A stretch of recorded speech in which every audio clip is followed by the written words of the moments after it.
রাস্তা সংস্কার হয়নি, তাই লোকসভার ভোট বয়কট করলেন গ্রামের ১৫০০ ভোটার। ভোট বয়কট করেই তারা প্রতিবাদ জানালেন। ভোট আসে, ভোট যায়, কেউ রাস্তা সংস্কারের চিন্তাই করে না। গ্রামের মানুষের কথায় কেউ আমল দেয় না। শুধু তাই নয়, মানুষের কেউ খোঁজ খবর পর্যন্ত করে না। ফলে ভোট বয়কটের মধ্য দিয়েই পুরো গ্রামের লোকজন প্রতিবাদ জানালেন। এলাকার নেতা নেত্রীদের কারোর ডাকে গেলেন না ভোট কেন্দ্রে। ভোট বয়কট করলেন পুরো গ্রামের ১৭০ পরিবার। এই ঘটনা সিমনা বিধানসভায়। নির্বাচন আসে, নির্বাচন যায়, কিন্তু সাধারণ জনগণের সমস্যার সমাধানে ব্যর্থ এডিসি প্রশাসন। এই ব্যর্থতার কারণে দীর্ঘদিন যাবৎ সমস্যার সম্মুখীন এলাকাবাসী। ফলে ২০২৪ লোকসভা নির্বাচনের ভোটকেই বয়কট করে বসলেন রাস্তার দাবিতে। ১ নম্বর সিমনা বিধানসভার বাচাইবাড়ি এলাকার জনগণ রাস্তার দাবিতে ভোট বয়কট করলেন। বাম আমলে রাস্তা করবেন বলে আর করেননি স্থানীয় নেতৃত্ব।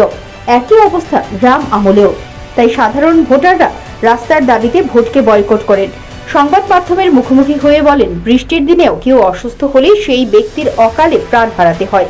বৃষ্টির জল না নামা পর্যন্ত যাওয়া আসা যায় না হাসপাতালে। দীর্ঘ প্রায় ৩৫ বছর যাবৎ রাস্তার দাবি করে আসছেন, ফলস্বরূপ কি পেয়েছেন? কেন তাদেরকে সরকারি সুযোগ সুবিধা থেকে বঞ্চিত করা হচ্ছে? যদি এলাকার মানুষের সামগ্রিক সমস্যার সমাধান না করা হয়, তাহলে তারা আগামী কোনো নির্বাচনে ভোট দেবেন না।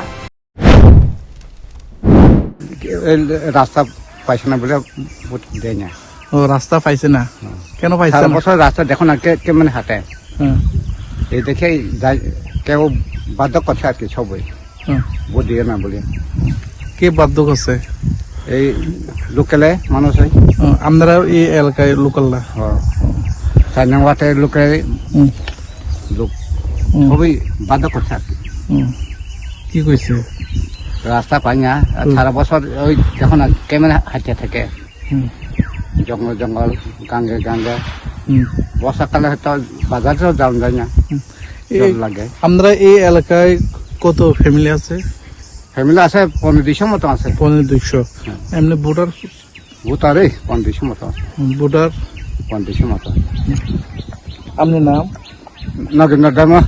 নগেন্দ্র দেববর্মা। এই এলাকা কেউ গেছে না? না, কমে গেছে, কয়েকজন গেছে।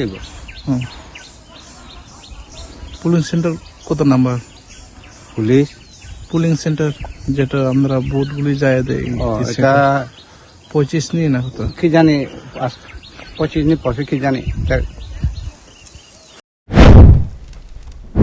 ভোটের আগে সকল দলের নেতা নেত্রীরাই গ্রাম থেকে শহর সর্বত্র ভোট ভিক্ষা চাইতে গণদেবতার পায়ে পর্যন্ত পড়ে যায়।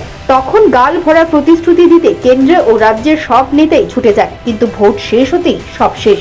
তখন গণদেবতার খোঁজ নেবার প্রয়োজন নেই।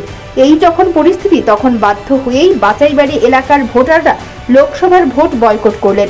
এটা গণতন্ত্রের জন্য মোটেও মঙ্গল নয়। Bureau report, news prime Tripura.